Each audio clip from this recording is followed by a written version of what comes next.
네, 다 같이 성경을 들고 일어서시기 바랍니다. 봉독해 드릴 하나님의 말씀은 요한 1서 2장 18절 말씀을 제가 봉독해 드리겠습니다. 이것은 하나님의 말씀입니다. 아이들아, 지금은 마지막 때라. 적 그리스도가 오리라는 말을 너희가 들은 것과 같이 지금도 많은 적 그리스도가 일어났으니 그러므로 우리가 마지막 때인 줄 아노라. 아멘. 네, 앉으시기 바랍니다. 적 그리스도는 인류 종말에 예수 그리스도의 재림 직전에 배도의 사건과 함께 또 이 세상의 역사세계에 등장하는 사탄의 화신으로서 이제 하나님을 대적하고 자신을 하나님이라고 주장하면서 모든 사람들로부터 경배를 받는 자라고 제가 이제 오전에 여러분들에게 말씀을 드렸죠. 오전 예배에 제가 이제 설교한 내용은 예수님 재림 직전에 적 그리스도가 출현할 것이다. 이제 그게 이제 데살로니가 후서 2장에 나오는 말입니다. 그래서 제가 적 그리스도의 용어에 대해서 안티크리스토스, 안티크리스토이에 대한 부분을 말씀을 드리고, 그 다음에 적 그리스도가 누구냐, 어떠한 존재냐에 대해서 초대교회에서 나왔던 내용들과 그 다음에 먼저 종교개혁자들이나 그런 사람들에 대한 부분에 대해서 입장을 제가 말씀을 드렸고, 그 다음에 이제 적 그리스도가 언제 출현하느냐, 역사세계에 언제 나타나느냐, 거기서도 말씀을 드리고, 적 그리스도의 출현하는 그 이유가 무엇이냐, 무엇 때문에 적 그리스도가 인류 종말의 역사세계에 나타내야 되느냐라고 하는 그 이유에 대해서 말씀을 드렸습니다. 그리고 이제 적 그리스도는 어떠한 일을 하느냐, 참 되게 중요한 내용이죠. 많은 사람들을 지옥으로 끌고 가고 또 세상 사람들로부터 자신이 하나님의 자리에 앉아서 하나님이라고 경배를 받고요. 그 다음에 교회와 성도들을 박해하고 많은 성도들을 대환란기에 죽이는 자입니다.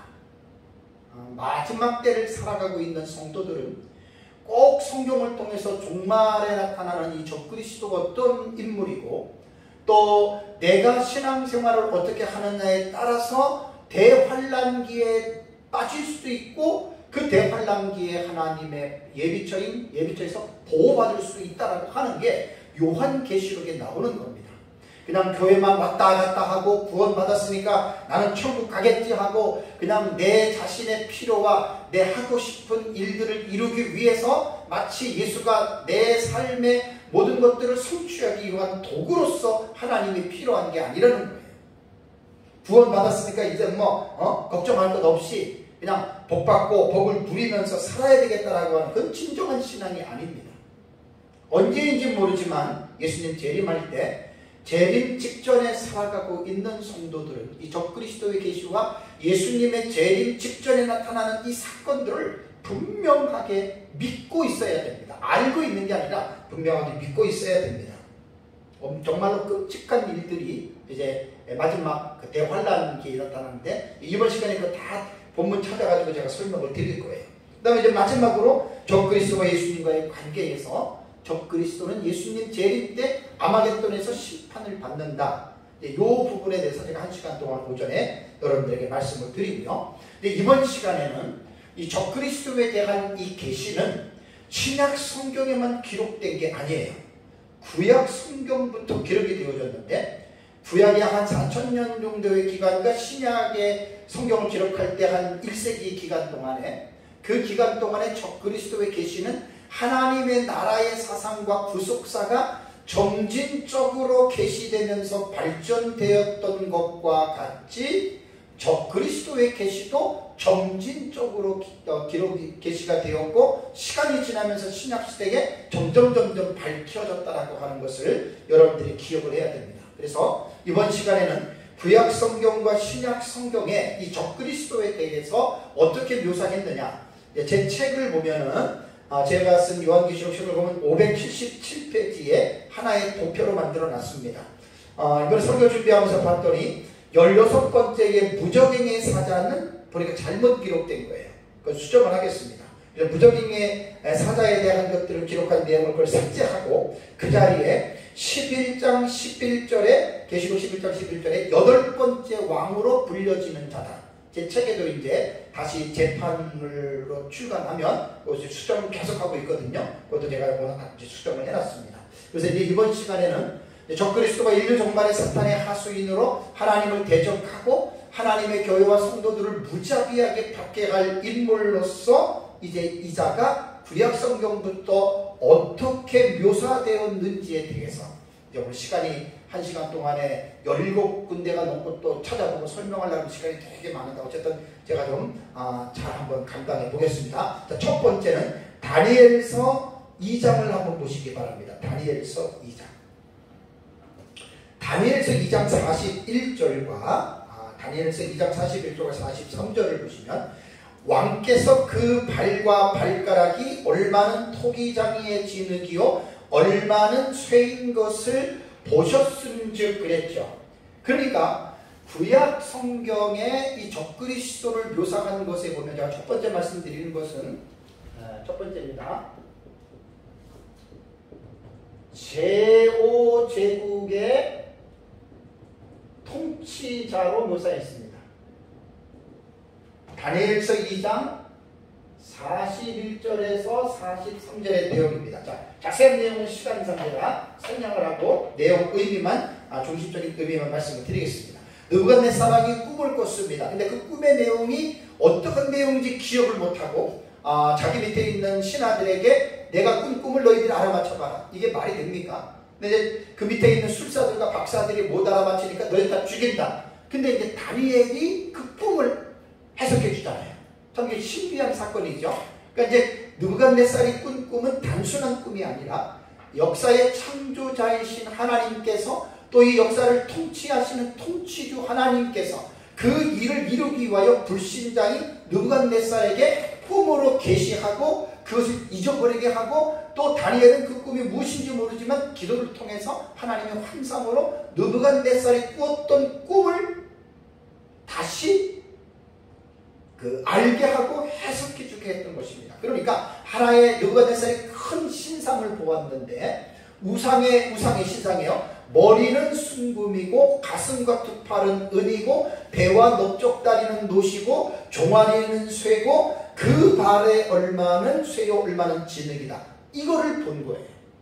근데 느부갓네살이 꿈은 분명히 꿨는데 깨고 나니까 전혀 이 부분에 대해서 느부갓네살이 기억을 못하는 거예요.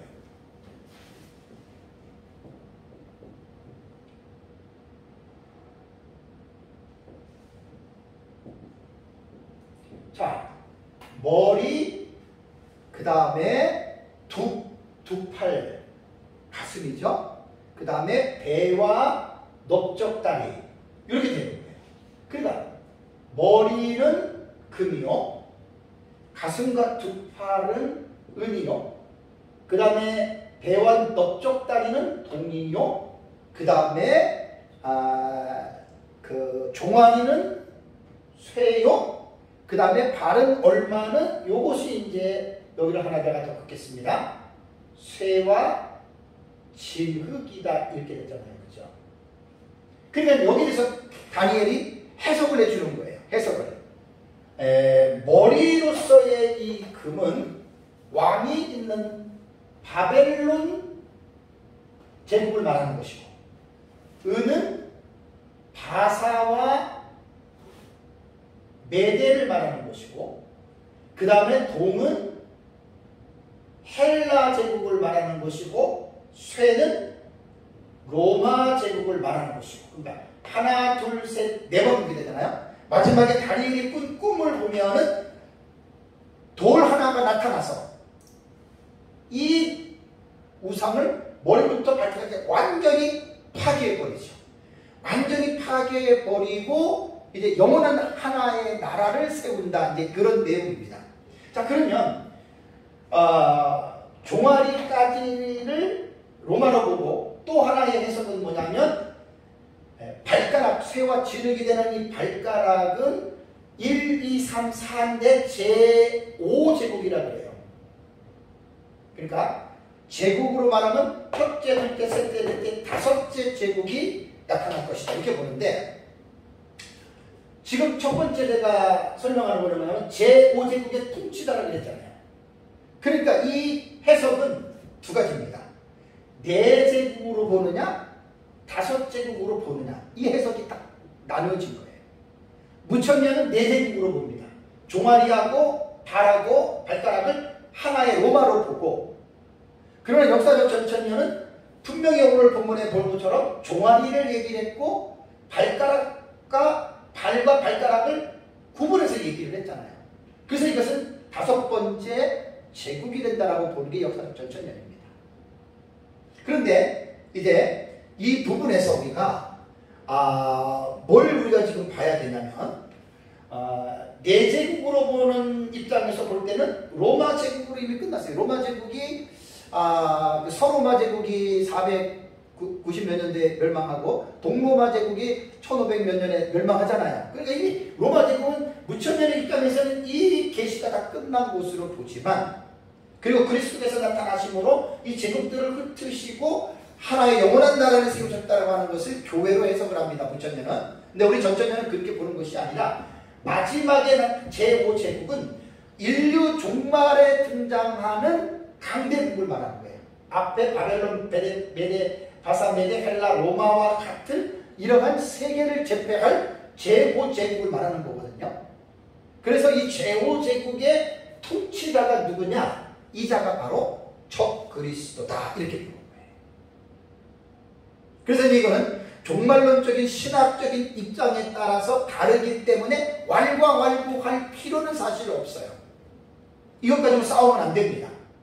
전천년이 오르냐 무천년이 오르냐 이렇게 싸우면 안 됩니다. 그냥 다 배워서, 서로가 잘 배워서 종합적 해석과 절충주의 해석을 취하는 요즘 시대의 트렌드에 따라서 종말론은 내 것만 옳다고 주장하고, 그것보다는 좋은 점들을 서로 배워서 함께 이렇게 보는 방법이 요즘의 신학계에 흘러가는 20, 30년 전부터 이렇게 지금 세계의 종말론이 흘러가는 거예요. 그래서 지금 종말론에 대한 논쟁은 거의 없잖아요.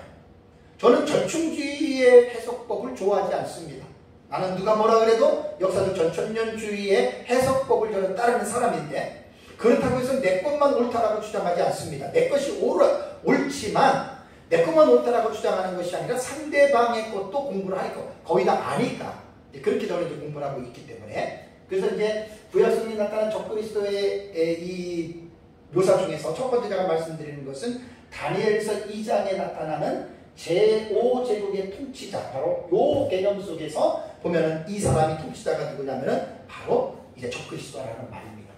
두 번째는 작은 뿔로서 계시를 했습니다.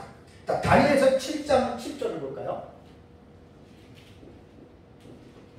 다니엘서 7장 7절 8절 24절을 보면 적그리스도를 작은 뿔로 묘사했다라고 하는 것을 볼 수 있습니다. 자, 다니엘서 7장 7절과 8절 한번 우리 볼까요?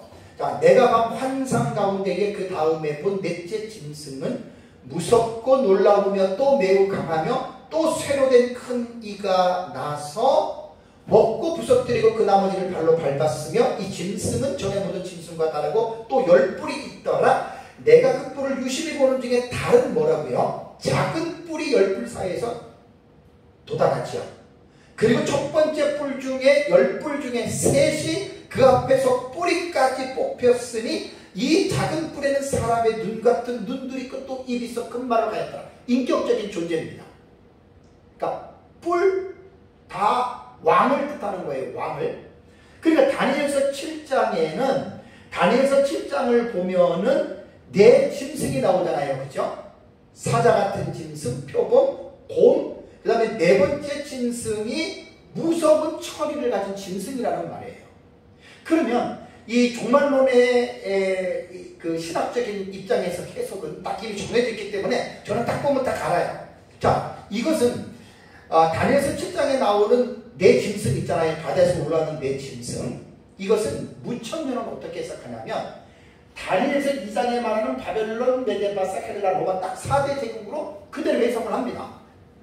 그래가지고 이제 마지막 무서운 처리를 가진 짐승을 10뿔을 로마의 열 황제로 뭐 이야기를 하고 이렇게 해석을 하거든요. 그게 무천년의 해석법이고, 역사적 천천년주의는 이렇게 안 봅니다. 역사적 천천년주의도 종말론의 신학적인 특징이 있거든요. 제5제국으로 보는 거예요. 그러니까 이게 뭐냐면 예수님 재림 직전에 나타나는 4대 제국들, 4대 열강들. 요즘 버전으로 말하면 미국 들어가겠죠, 러시아 들어가겠죠, 그 다음에 중국 들어가겠죠, 그 다음에 EU, 유럽 통합 연합 들어가겠죠, 그죠? 이렇게 보시면 된단 말이에요. 그 4대 열강 중에서 다니엘서 7장의 가장 중요한 핵심은 뭐냐면 네 번째 짐승을 이렇게 크로즈업한 거예요. 네 번째 짐승. 그러니까 사자나 곰이나 표범 같은 짐승들은 결국 이 네 번째 짐승에 의해서 정리가 됩니다. 그러니까 마지막 때에 언제인지는 모르지만 예수님 재림 직전에 제가 유브라데 전쟁이 4대 열강의 그 싸움이라고 했잖아요. 이 3차 대전으로 보시면 돼요. 그런 전쟁이 앞으로 일어날 것이라는 거예요. 근데 그 4대 열강 중에서 승자는 뭐냐? 열뿔을 가진 네 번째 짐승, 무서운 처리를 가진 짐승. 이 짐승이 제국이 결국은 마지막 때의 승자가 될 것이다라는 말입니다. 그래서 우리는 역사적 전천년은 무천년처럼 2장에 나타난 4대 제국으로 보는 것이 아니라 예수님 재림 직전에 등장할 4대 열강들로 보는 거예요. 그래서 4대 열강들 중에 네 번째 짐승 제국이 결국은 셋을 잘 7장을 읽어보시면 발로 밟고 이기고 결국은 이렇게 되는데, 중요한 것은 뭐냐면 자세한 설명은 제가 안 하지만 그게 보면은 그 작은 열뿔 중에 다른 작은 뿔이 돋아나온다 그랬잖아요, 그렇죠? 요 작은 뿔이 누구냐? 이게 결국은 적그리스도라는 말이에요. 참 이게 종말론을 공부를 하면 사실 어려워요. 내용이 성경 전체를 알아야 되니까 어려운데 차근차근 공부하면 얼마나 재미있는지 몰라요. 여기까지만 내가 설명을 해야 됩니다. 뭐 다 하다 보면은 또 이제 이번 시간에 또 오래도 없으니까 세 번째는 이제 적그리스도가 구약시대 모형으로 등장하는 인물이 있습니다. 자, 이게 뭐냐면 다니엘서 8장을 보세요. 다니엘서 8장 11절에서 14절을 보면은 구약시대의 인물인데 이 구약시대의 인물이 결국은 구약시대의 실존적인 인물이지만 이 사람이 마지막 시대의 적그리스도에 대한 모형으로 구약시대에 사용이 됐다. 그래서 구약시대 적그리스도가 누구냐? 이 사람을 말하는 거예요. 자, 다니엘서 8장 11절 보십시오. 또 스스로 높아져서 군대의 주제를 대적하고, 이게 하나님을 대적한다는 말이에요. 그에게 매일 드리는 제사를 없애버렸고 그의 숨을 헐었으며 유대인들의 제사를 지금 금지하는 겁니다. 그의 악으로 말미암아 백성이 드리는 제사가 넘긴 바 되었고 그것이 또 진리를 땅에 던지며 쭉 나오다가 이 14절 보십시오. 13절에 보면 내가 들은 한 거룩한 이가 말하더니 다른 거룩한 이가 그 말하는 이에게 묻되 환상에 나타난 바 매일 드리는 제사와 망하게 하는 죄악에 대한 일과 성소의 백성이 내준받으며 짓밟힐 일이 어느 때까지 이룰고, 이게 뭐냐면 예루살렘 성전이 지금 어떤 한 인물에 의하여 제사가 폐지가 되고 완전히 예루살렘 구약시대 역사상 이런 비극적인 시대가 없었어요. 그런 일이 나타나는데 어느 때까지 이룰 거니까 14절 보시면 그가 내게 이를 때 2300주야까지니 그때의 성소가 정결하게 되리라 그랬잖아요. 그러니까 2300일 동안 예루살렘의 성전과 성소가 더럽힘을 받는 거예요. 이게 참 기가 막힌 사건이거든요. 그래서 다니엘서 8장에 나타난 이 내용은 구약시대의 적그리스도의 모형이 누구냐면 안티오코스 4세 에피파네스입니다.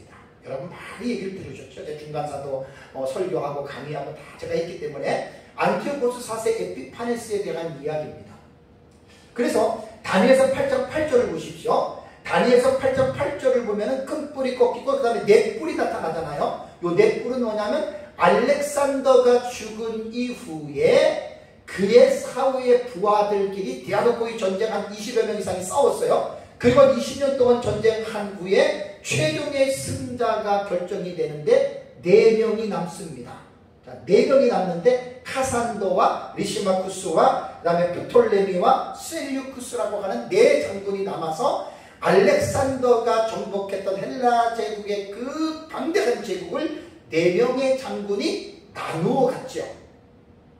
그래서 이제 카산도는 마케도니아 지역을, 리시마쿠스는 트라키아와 터키 서부 지역을, 프톨레미는 남방 지역인 애국을, 셀류쿠스는 북방 지역 시리아와 저쪽을 다 지금 통치하고 있는 거예요.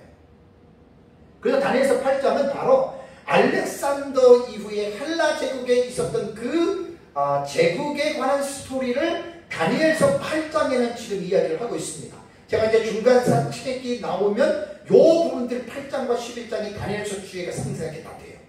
그때 이제 그 내용이 다 들어갑니다.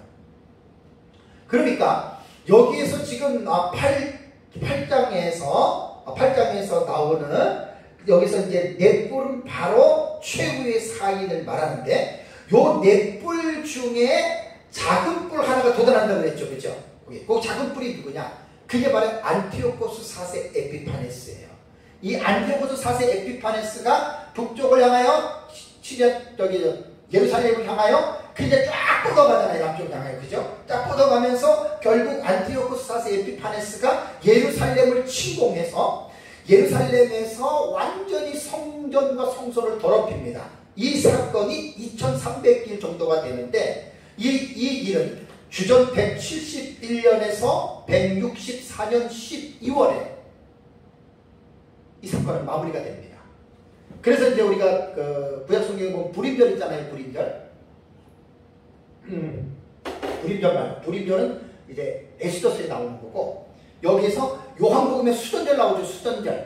수전절이 성전을 정결케 한 그게 바로 이때부터 사실 나타나는 그러니까 구약 성경에 나타나는 게 아니라 요한복음에 나타난 수전절은 구약 성경과는 아무런 상관이 없고 중간기 시대에 있었던 요 성전 청결한 요 사건이 그때부터 이제 수전절로 예수님 때까지 내려와서 요한복음에 보면은 이제 수전절을 유대인들이 지켰다는 그런 말이 나옵니다.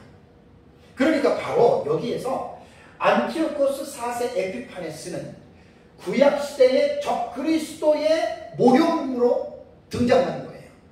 제가 왜 이 말씀을 드리냐면 계시록 17장을 빨리 가보세요. 계시록 17장 8절을 보면은 내가 본 짐승은 이라고 사도 요한이 말을 합니다. 여기 내가 본 짐승은 이게 적그리스도를 말하는 거예요. 그래서 데리온이라고 하는 이 짐승은 계시록 13장 1절에 바다에서 올라오는 데리온, 그 다음에 13장 11절에 땅에서 올라오는 다 짐승이거든요. 그래서 여기서 사도 요한이 본 이 짐승은 이게 이제 적그리스도란 말의 결론은 뭐라고 그랬습니까? 17장 8절에 전에 있었다가 지금은 없으나 장차 무적행으로부터 올라와 멸망으로 들어갈 자리. 이 사람이 바로 적그리스도예요. 근데 요한이 본 적그리스도는 전에 있었다가 지금은 없다. 그러니까 사도 요한이 본문의 요한계시록을 기록할 때 주후 96년경 반모섬에서 기록을 했잖아요. 그죠? 그러니까 사도 요한이 본 지금 현재 당시에서는 전에 이 사람이 적그리스도가 있었다. 근데 지금은 그 사람은 없다. 장차 이 사람은 무적행으로부터 인류 종말에 올라와서 멸망으로 들어갈 자다. 이렇게 말하는 거예요. 그렇다면 여기에서 왜 제가 안티오코스 4세 에피파네스를 구약시대의 적그리스도의 모형으로 등장했느냐고 하냐면 그래서 안티오코스 4세 에피파네스를 적그리스도의 모형이라고 말을 하는 거예요. 이 말씀 때문에. 그 다음에 17장 11절도 보세요. 17장 11절에도 전에 있었다가 지금 없어진 짐승은 8째 왕이니 7중에 속한 자라고 그랬잖아요. 이게 다 그 말하는 거예요. 전에 있었다라고 하는 말은 헬라 제국 시대에 이스라엘 백성들을 2300주야 동안 성전을 더럽히 그래서 구약시대 적그리스도라고 말을 하는 거예요. 이게 이제 요한계시록과 인벌브가 되어 있기 때문에 구약성경에 나타난 적그리스도의 묘사에서 이 인물을 여러분 집어넣은 겁니다. 다음에 네 번째는 장차 올 한 왕입니다. 이것은 다니엘서 9장 26절을 볼까요? 다니엘서 9장 26절에 예순두 일의 후에 기름 부음을 받은 자가 끊어져 없어질 것이며, 그러니까 7일의 다음에 예순두 일이에요. 그러면 합하면 69일가 됩니다. 70일의 중에 이제 70일을 이렇게 계산을 해야 돼요. 끊어져 없을 것이며, 그 다음에 장차 한 왕의 백성이 와서 그 성읍과 성소를 무너뜨리려니와 그랬죠. 한 왕의 백성. 백성을 강조합니까? 왕을 강조. 자, 전쟁을 했어요. 러시아가 우크라이나를 침략했어요. 자, 러시아 군사들이 침략했습니까? 우리는 뭐라고 그러죠? 푸틴이 우크라이나를 침공했다. 이렇게 얘기를 하죠. 그러니까 장차 한 왕의 백성이 와서라고 하는 말은 한 왕이 중요한 거예요, 백성보다는. 왜? 그 백성이 대표자이기 때문에. 근데 여기 장차라고 하는 이 말은요, 히브리어 본문에는 이 단어가 없습니다. 이 단어가 없는데 우리말 번역에만 유독 장차를 집어넣어서 해석하는 데에 혼동이 되게 한 거예요. 역사적 전천년 입장에서는 장차라고 하는 이 개념을 우리는 사용을 하는데, 그러나 본문에는 없는 거예요. 그러니까 장차는 부사어로서 시간을 가늠할 수 없는 앞으로에 일어날 그 시간적인 개념을 우리는 장차라는 부사를 사용하잖아요. 그러니까 여기서 뭐냐면 예순두 일의 후에니까 앞에 7일회가 먼저 들어가고 예순두 일회니까 70일회 중에 69일회가 끝나고 난 다음에, 그러면 기름 부음 받으면 끊어져 없을 거라고 그랬죠. 그죠? 결론만 얘기할게요. 이게 바로 예수 그리스도의 십자가의 죽으심입니다. 그러니까 70일의 계시에서 69일회, 그러니까 한 일회를 7년으로 봅니다. 그러면 69일회는 483년입니다. 그러니까 이 70일의 계시를 다니엘이 볼 때부터 시작해서 483년이면 얼추 예수님의 십자가에 죽으실 때까지가 그게 이제 483년이라고 하는 기간이 지납니다. 제 책에 보면 도표를 아주 자세하게 다 그려놨어요. 요한계시록 책에 보면 일부에 다 해놨습니다. 그러니까 이제 69일의 후에 기름 부음을 끊으니까 예수님 십자가에 죽으셨어요. 그러면서 장차 하나님의 백성에서 성읍과 성문을, 이게 예루살렘 성전을 무너뜨리는 사건입니다. 두 가지 해석이 있습니다. 무천년은 AD 70년에 디도가 예루살렘 성을 함락한 것으로 해석을 하지만, 우리 역사적 전천년은 69일회와 70일회를 연속적으로 우리는 해석을 하는 게 아니라 간격설로 해석합니다. 간격. 그러니까 69일에서 70일에는 연속적으로 이어지는 게 아니라 공백이 있다. 아주 세대주의자들이 이 해석법에 아주 전문가들이죠. 근데 이 해석은 사실 역사적 전천년이 초대교회 교부들이 그렇게 보았던 관점들이 있다는 거예요. 그러니까 세대주의 다비는 이 해석을 19세기에 가지고 와서 자기가 쓴 거예요. 누가 뭐라 그러는데 이거 확실합니다. 그래서 우리는 여기에서 한 일회를 어떻게 계산을 하냐면 예수님이 재림하시기 직전에 7년으로 보는 거예요. 한 일회를. 그러니까 69일에 예수님이 십자가에서 죽으신 그 해부터 예수님 재림 직전, 아직 재림 안 했어요. 뭐 2000년 되잖아요. 그죠? 재림 직전의 한 일회, 이 시간은 신약시대고 교회시대입니다. 하나님의 특별한 섭리 가운데에 이스라엘 백성들이 예수 그리스도를 십자가에 못 박고 거절했기 때문에 복음이 이방인으로 향해서 모든 이방인들을 구원하시는 하나님의 구속사적인 섭리 속에서 놀라운 의미가 있는 신약시대란 말이에요. 세대주의자들은 이 신약시대가 만일 유대인들이 예수님을 용접했다면 이 신약시대는 올 필요가 없었다는데, 그건 아주 말도 안 되는, 뭐라 그러나요 그거를, 말도 안 되는 그 논리를 뭐라 그래요? 그 말도 안 되는 말이에요. 그거는 갑자기 단어가 생각이 안 나요. 그건 말도 안 되는 거예요. 유대인들이 예수님을 거역했다고 하는 것이 그래서 뭐 신약시대가 없어야 될 것이 있었다. 그거는 궤변 맞아. 궤변. 아니야. 그래서 우리는 여기에서 장차 한 왕의 백성이 와서, 원문에는 없지만 우리말 성경으로 볼 때는 참 잘 집어넣은 것 같아요. 그러니까 미래적인 사건으로. 우리는 이제 갭시올이라고 그랬죠. 간격설. 역사도 전체는 이렇게 해석합니다. 그래서 이제 장차 하나님의 백성이 와서 이 말은 바로 예수 그리스도의 재림 직전에 적그리스도가 이제 온다. 그래서 장차를 한 왕을 우리는 적그리스도라고 부르는 거예요. 뭐 무천년하고 전천년하고 맞지 않지만 대화로 이건 해결할 문제가 아니에요. 신학적 입장이니까. 두 개 다 배우고 잘 선택하면 돼요. 나중에 맞고 틀린 것은 하나님이 결정해 줍니다. 다섯 번째, 한 일회의 언약을 체결할 자로 나옵니다. 자, 9장 27절 볼까요? 다니엘서 9장 27A절을 보겠습니다. 자, 27절을 보면 그가 장차 많은 사람들과 더불어 뭐라 그랬죠? 한 일해 동안에 언약을 굳게 맺고, 여기서 그가라고 하는 3인칭 남성 단수는 이 사람이 바로 적그리스도라는 말이에요. 적그리스도. 그러니까 적그리스도가 역사 세계 속에서 출현을 해서 그가 결국은 많은 사람들과 더불어 한 일해 동안에 언약을 맺는다. 이게 지금 역사적 전천년 입장에서, 종말론 신학적 입장에서는 되게 지금 이게 중요한 해석입니다. 요 제가 설명하려면 시간이 많이 걸려서 나중으로 요거는 좀 미루어야 될 것 같아요. 요거는. 그 다음에 이제 여섯 번째가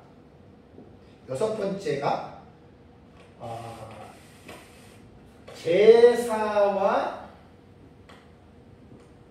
예물을 금지할 자로 나옵니다. 9장 21절입니다. 또 다니엘서 9장 27B절을 보면은 보겠습니다. 자, 한 일 동안에 언약을 굳게 맺었어요. 그러니까 한 일에 언약을 맺은 적그리스도는 그 다음에 두 번째 뭐라 하냐면 그가 일회의 절반의 제사와 예물을 금지한다. 그러니까 한 일은 7년이잖아요. 일회의 절반, 히브리어로 해치라고 해서 해치. 네. 이 해치가 뭐냐면 미들이거든요. 중간이거든요. 그러니까 한 일에 7년 한 일의 중간이니까 절반이면 어떻게 돼요? 횟수로 말하면 3년 6개월이 되고, 달로 말하면 42달이 되고, 일수로 말하면 1260일이 되는 거예요. 이거 다니엘서 나오고 요한계시록에 나오는 용어예요. 지금 한 일의 절반, 해치. 그러니까 한 일의 언약을 맺고 딱 절반. 그러니까 전 3년반, 후 3년반 그러잖아요. 후반부로 딱 들어갈 때 제사와 예물을 금지하는. 그러니까 한 일의 언약을 파기시키는 거예요. 적그리스도가. 이거 이제 설명하려고 하는 내용이 기니까 오늘 개념상 이 부분에 대해서만 제가 말씀을 드리겠습니다. 다음에 일곱 번째는 뭐냐면, 일곱 번째는 적그리스도 어떻게 설명하냐면 인류 종말의 세상을 지배할 자입니다. 종말의 세상을 지배할 자로 나오는데, 다니엘서 11장을 보겠습니다. 45절부터. 다니엘서 11장.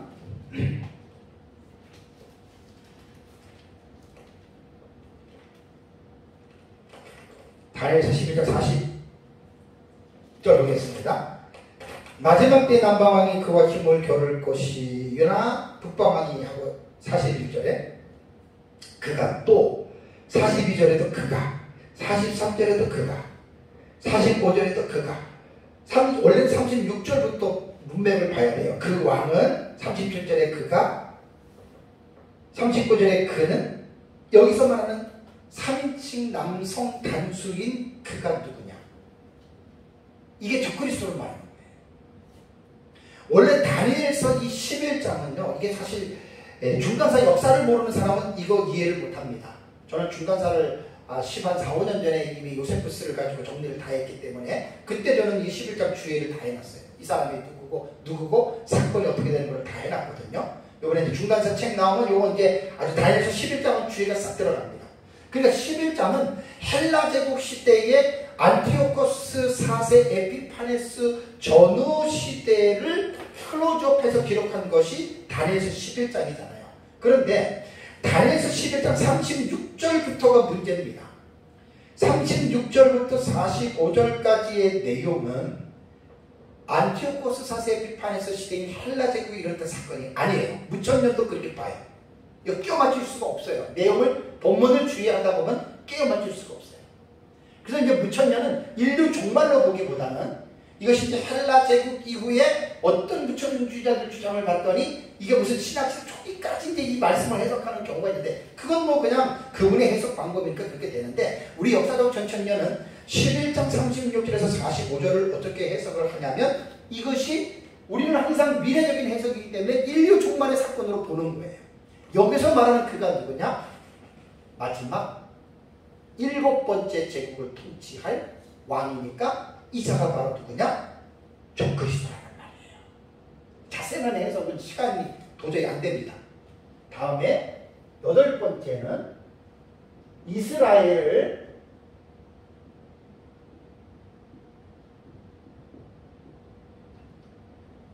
전대미문의 대환란으로 박해갈 겁니다. 다니엘 12장 1절 보십시오.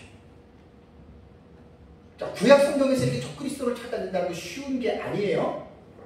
제가 이제 우리 스승님 민 목사님한테 다 배워서 조금 더 수정하고 추가해서 지금 이제 해 나가기 때문에 이렇게 공부를 하는 거지. 이거 힘들어요. 전체에서 찾아낸다는 게. 자, 다니엘서 12장 1절을 보십시오. 그때에 여기서 말하는 그때는 평상시가 아니고 인류 종말의 때입니다. 내 민족을 호위하는 큰 군주 미가엘이 일어날 것이요. 그 다음에 뭐라 그랬습니까? 또 환란이 있으리니. 환란이 있는데 이는 어떤 환란이냐? 개국 이래로 그때까지 없었던 환란이다. 이스라엘이 역사세계에 등장하는 때부터 여기서 말하는 그때라는 요 시점까지는 이렇게 큰 환란을 이스라엘 백성들이 겪지를 못했다라는 겁니다. 그러면서 그때에 이 환란 때에 내 백성 중에 책에 기록된 모든 자가 구원을 받을 것이라 뭘 의미하는 거죠?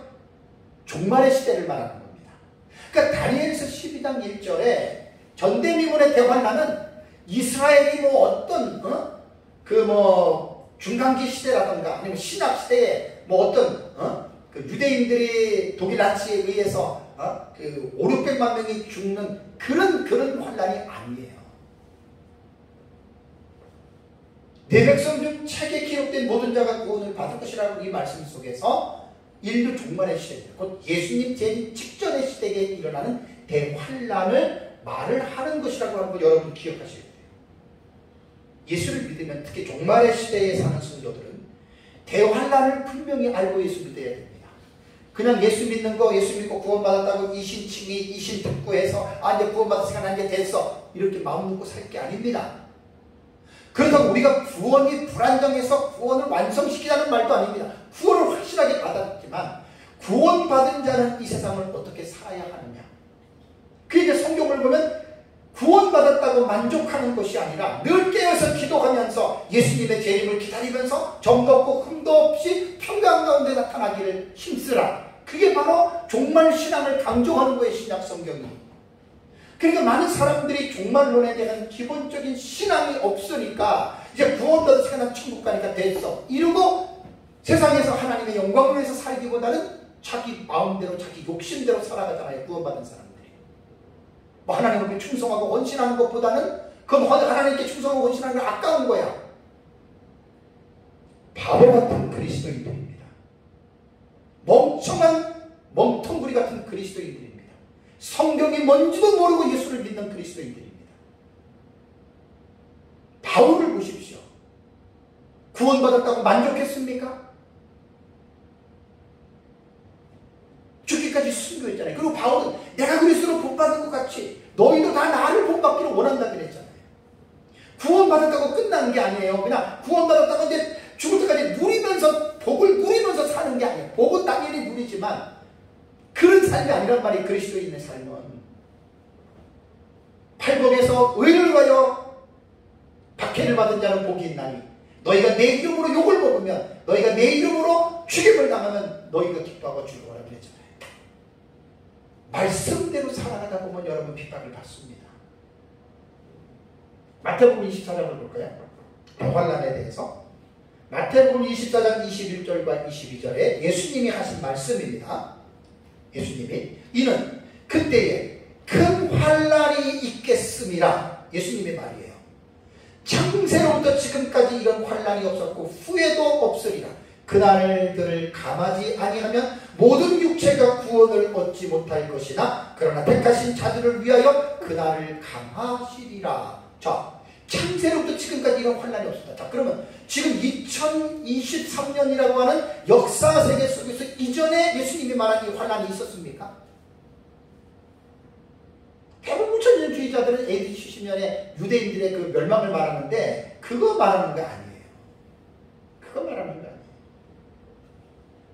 인류 종말에 나타나는 다니엘 12장 1절에 말하는 마지막 때의 대환란입니다.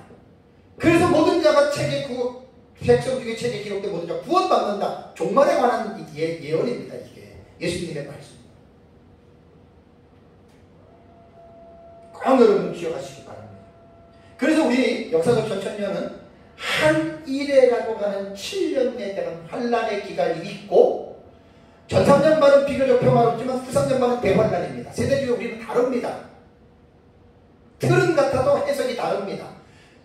7년 환란이라고 하는 한일에게 해석은 세대주의가 만든 게 아니라 역사적 전천년주의 우리 초대교부 선배들이 만든 신학적 카테고리입니다. 다음에 9번째입니다. 9번째는 멸망에 가증한 것을 중요한 거예요.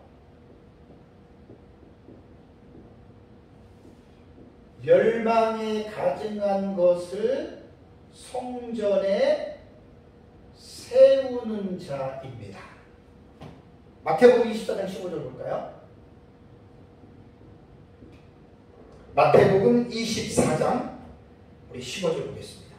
예수님이 이런 말을 했습니다. 그러므로 너희가 선지자 다니엘이 말한 바, 예수님이 다니엘서를 예언해 인용한 거예요. 뭘 말했습니까? 멸망에 가증한 것이 거룩한 곳에 선 것을 보거든 읽는 자는 깨달아라. 왜? 종말의 때가 가까웠다는 거예요. 그러니까 예수님 재림 직전에 하나님의 성전에 멸망에 가증한 것은 우상입니다. 이것이 선다는 거예요. 이걸 볼 때 너희 조심하라. 내가 꼭 가까이 온다. 자, 그렇다면 다니엘서 어디를 받겠어요? 자, 다니엘서 9장 27절을 다시 가보세요. 이 말입니다. 다니엘서 9장 27절에 있는 말씀이 또 포악하여 가증한 것이 날개를 의지하며 설 것이며 70일에 계시 아주 자세하게 주의를 해놨습니다. 보면 도움이 많이 됩니다. 그러니까 포악하여 가증한 것이 날개를 위해 섰다라고 하면 이게 예루살렘 성전에 우상이 들어선다는 거예요. 그러니까 놀랍지 않습니까? 주전 7세기경에 다니엘이 장차 예수님 재림 직전에 일어날 사건을 성령의 감동으로 보고 예언한 거 아닙니까? 지금 이게. 다음에 10번째, 뭐 자세한 의미는 제가 설명을 못합니다. 자기 이름으로 오는 다른 사람으로 나타납니다. 이것도 참 자기 이름으로 오는 다른 사람. 도대체 뭔 말일까요? 요한복음 5장 43절을 보겠습니다. 요한복음 5장 43절 볼까요? 예수님이 공생의 기간에 한 말인데 이거 거의 사람들이 이 말이 무슨 말인지 몰라요. 자, 보겠습니다. 5장 43절. 나는 내 아버지의 이름으로 왔으면 너희가 어떻게 해요? 이스라엘 백성들이 영접했습니까? 안 했습니까? 영접 안 했죠.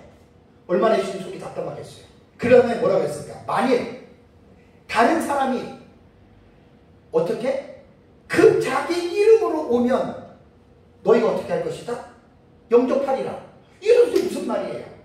예수님은 인류의 죄를 대속하시기 위해서 구세주로 오셨죠.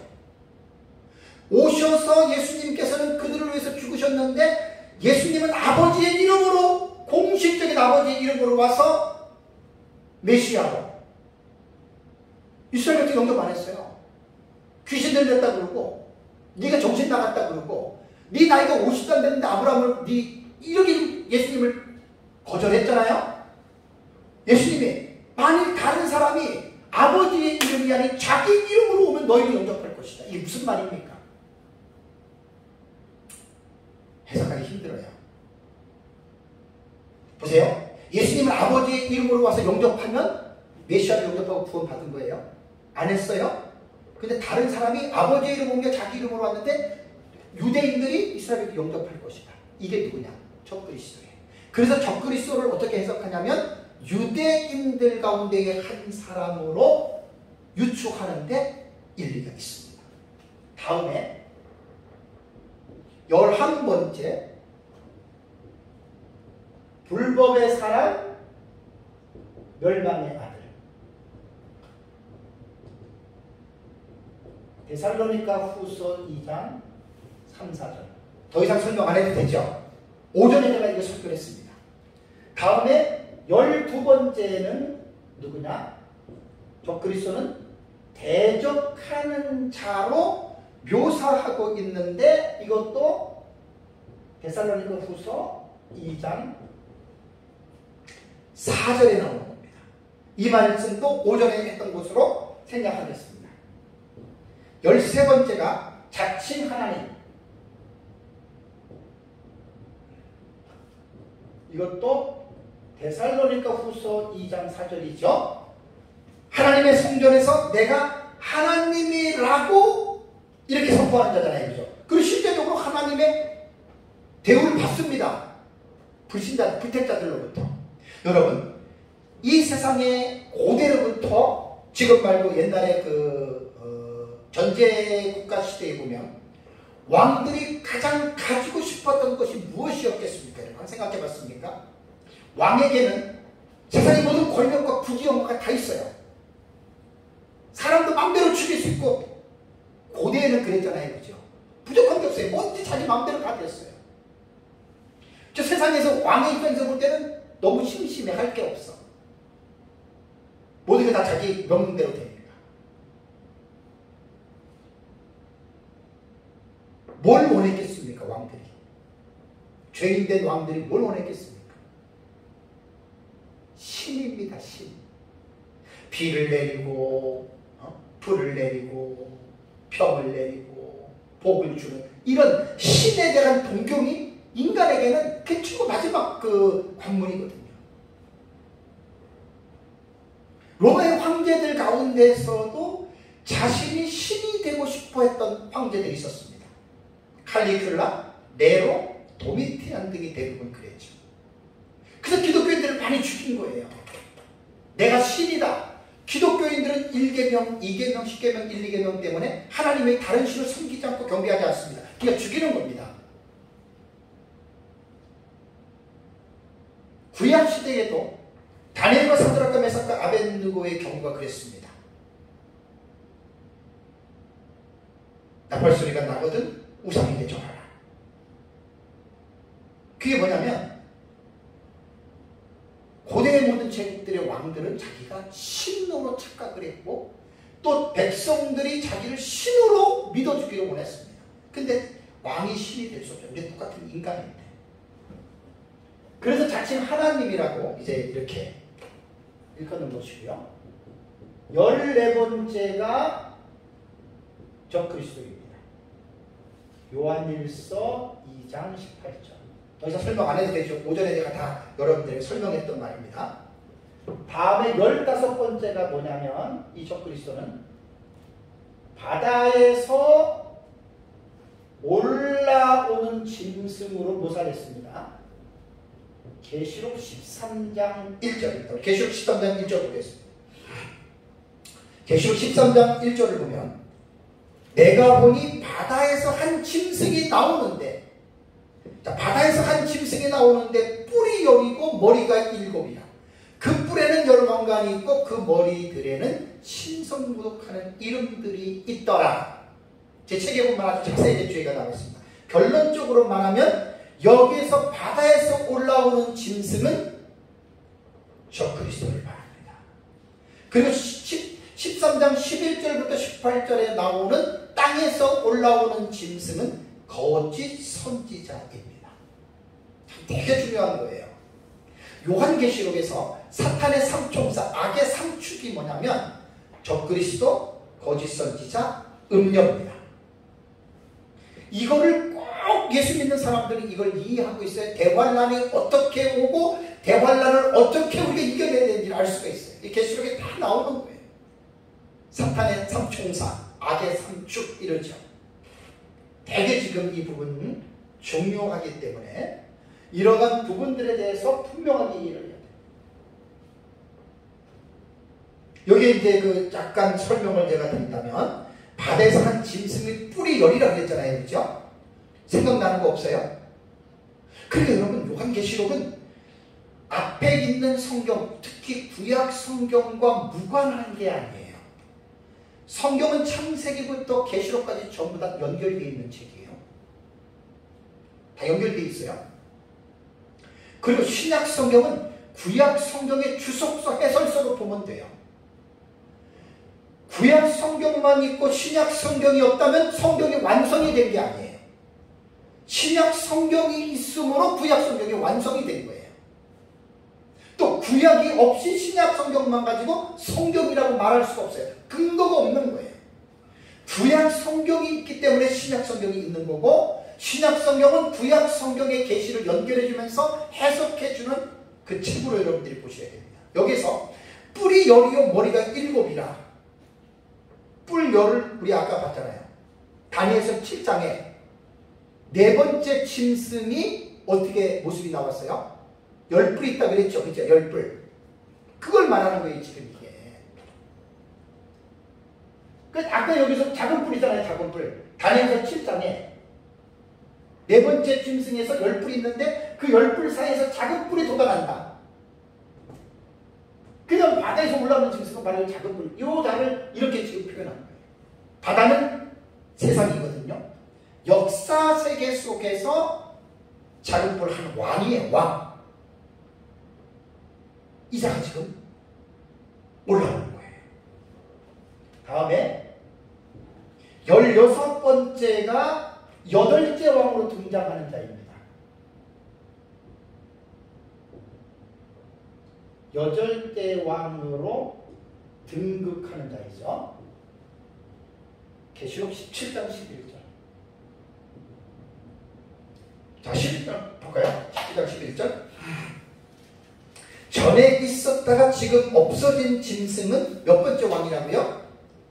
8째 왕이니, 그러면서 뭐라 그랬습니까? 7 중에 속한 자라 그가 멸망으로 들어가리라. 자, 보세요. 7 중에 속했다라고 하는 말은 뭐냐면, 아까 제가 그림을 그릴 때 적그리스도는 다니엘서 2장으로 볼 때는 5번째 제국이에요. 5번째. 그런데 짐승 제국을 구약 성경으로 볼 때는 바벨론이 먼저가 아니라 그 이전에 아수르가 있었고 애굽이 있었죠. 그죠? 그러니까 애굽부터 카운트다운을 하면 1, 2, 3, 4, 5, 6, 5번이 7제가 7번째가 되는 거예요. 여기서 7 중에 속한 자라고 하는 말은 뭐냐면, 계시록 17장에 7 산, 7 왕 나오거든요. 여기서 말하는 7 왕은 뭐냐면, 역사 세계 속에서 존재했던 짐승 국가를 말하는데, 애굽, 아수르, 바벨론, 메데바사, 헬라, 로마, 인류 종말에 나타나는 7번째 제국, 아직 퀘션 마크입니다. 요게 7이라는 거예요. 그럼 보세요. 첫 번째 제국의 왕은 누구예요? 애굽 왕. 대표적으로 말하는 거예요. 두 번째 왕은 누구예요? 아수르 왕. 세 번째는 누구예요? 바벨론 왕. 네 번째는 메데와 바사 왕. 5번째는 헬라와, 6번째는 로마와, 7번째는 왕이 누구예요? 열왕이에요. 열왕. 10뿔. 열왕이에요. 이 7번째 왕은 열왕인데, 이 10뿔에서 가운데 뭐가 돋아나요? 작은 뿔이 돋아나서 10뿔 중에 3뿔을 뽑아내고 이 열왕의 왕이 되니까 왕으로서는 몇 번째 왕이 돼요? 8번째. 그래서 8째 왕이 되는 거예요. 되게 쉬운 거예요. 어려운 게 없어요.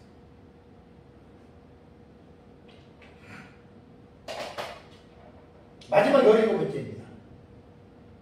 마지막 17번째는 장차 무적행에서 올라와서 멸망으로 들어갈 자, 이렇게 됩니다. 이것은 계시록 17장 8절입니다.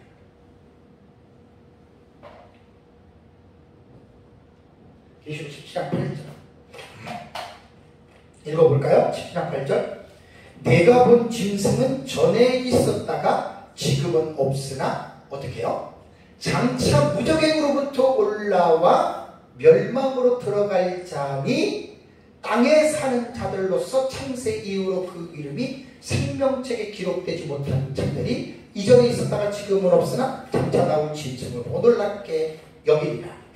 여기에서 무적행으로 올라와서 멸망하는 이 자가 바로 적그리스도인데, 한 가지 이제 오해해서는 안 될 것이, 무적행이 어떤 곳이죠?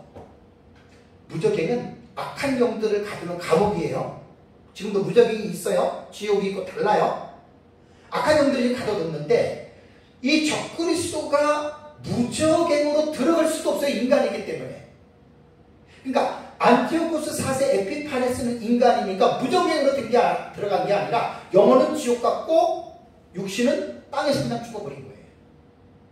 그 비유적으로 이야기를 했는데, 여기에서 내가 본 짐승은 이게 적그리스도를 말을 하는데, 전에 있었다가 지금 없으라고 하는 말은 아까 구약시대 적그리스도의 모형으로 등장한 안티오코스 4세 에피파네스라고 했잖아요. 구약시대 역사적으로 존재했던 인물인데 사도 요한 당시에는 그 인물은 죽었으니까 없어요. 그러나 장차 무적행으로부터 올라온다. 무적행은 악한 영들의 감옥이기 때문에 안티오코스 4세 에피파네스가 부활해서 올라온다는 말이 아니고 사탄의 화신이라고 그랬잖아요. 사탄의 화신이 있기 때문에 사탄의 출처를 무적행, 지옥 이렇게 이야기를 하잖아요.